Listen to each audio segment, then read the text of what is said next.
Olá, vamos ver a parte do diagnóstico agora. Numa empresa de 8 níveis, por exemplo, o Dr. Adizes ele dá um exemplo no seu livro O Ciclo de Vida das Organizações, de uma organização com 8 níveis. Então, da base até o topo são 8 níveis. No nível mais básico, se, por exemplo, a organização decidisse encontrar um espaço de uma semana apenas para cada nível fazer o seu diagnóstico na sua agenda anual, e escolhesse, por exemplo, 2 meses, poderia ser junho e julho. Então, no mês de junho, chegando na primeira semana, né, todo o nível mais básico da organização, todas as unidades, né, se reuniriam, né, com as pessoas que fazem parte daquela unidade, né, e com todos os colaboradores daquela unidade, e fariam um levantamento de todos esses pontos de melhoria em potencial.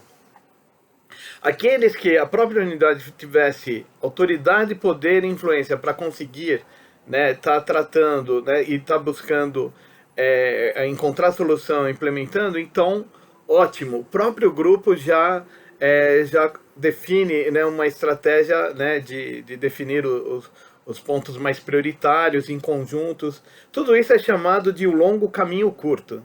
Por que eu estou comentando isso do longo caminho curto? Porque geralmente as decisões são tomadas seguindo um curto caminho longo. Curto na decisão e longo na implementação. Curto porque participam poucas pessoas, muitas com a mesma visão, então é mais rápido, que constroem a decisão, que tomam a decisão e o aceite da decisão. Porém, a implementação é um longo caminho, isso quando acontece, né, da forma planejada.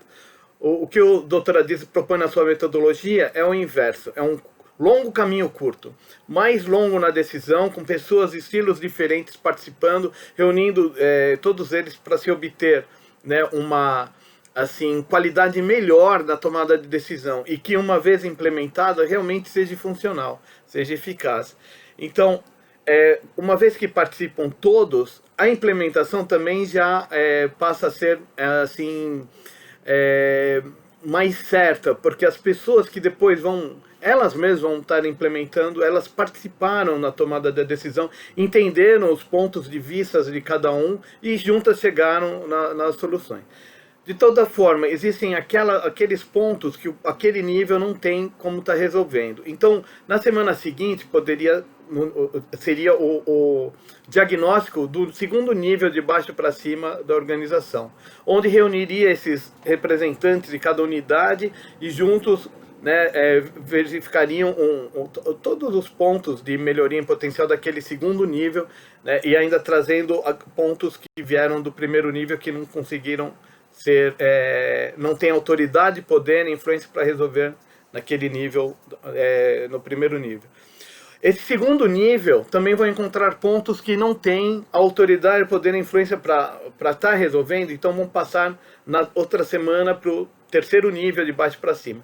E assim sucessivamente, até que em 2 meses, né, 8 semanas, se completa todo um diagnóstico da organização, né, esse diagnóstico, ao mesmo tempo, já foi gerando sinergia, as pessoas já foram se movimentando, já foram sendo treinadas, porque essas reuniões de diagnóstico, elas são diferentes de reuniões executivas, porque não são reuniões que já está tudo certo, que tem que ser feito e pronto, é só fazer.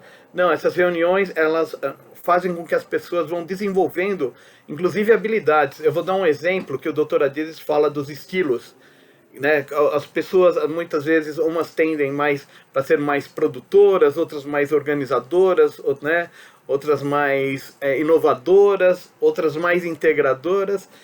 E no seu livro Estilos Antigerenciais, ele traz isso, um aprendizado dos próprios indígenas norte-americanos, que quando a criança, né, era pequena, eles observavam a criança e viam: puxa, essa criança tem uma característica de águia, então vou dar tarefas por exemplo, de rato para ela fazer. Ela tem uma característica de rato, vou dar tarefas de águia. O que significa tudo isso? Eles chamavam de roda mágica. Colocavam um totem de cada bicho em um dos, né, dos lados. Então tinha um búfalo, um rato, uma águia, tinha um urso. E daí, quando eles observavam que as crianças viam as coisas muito de cima, né, abrangente, mas de forma superficial, então, para ajudá-las a desenvolver, né, porque todos os 4 aspectos são importantes, davam tarefas, né, do totem do rato, que o rato ele vai ver os detalhes, aquilo que está na frente dele, né? Por quê? Para ela desenvolver isso, né, desenvolver também essa habilidade. Né? Porque quando nos falta uma das habilidades, e aí que muitas vezes o conflito se torna destrutivo, né, é porque nos tornamos inflexível diante, né, de pontos de vista diferentes do nosso. Então existem vários pontos de conflito que pode acontecer, interesses diferentes, estilos diferentes, né, percepções diferentes. Você está falando do que você quer, o que deveria, ou o que é hoje. Então, tudo tem uma ordem correta, né, de ser tratado, inclusive a criação dessa estrutura de baixo para cima. Bom, eu vou parar por aqui hoje, né? E eu espero que essa historinha dos índios também, da roda mágica, tenha servido. Eu lembrei que também, por exemplo, se a criança olhava muito para o detalhe, via as coisas muito no detalhe, daram uma tarefa de águia para ela ver as coisas mais amplamente. Ou se ela tinha uma característica mais de búfalo, né, que ia fazendo de uma forma fria, passando por cima de todo mundo, também davam algum outro tipo de tarefa, a ponto de balancear melhor todos os estilos.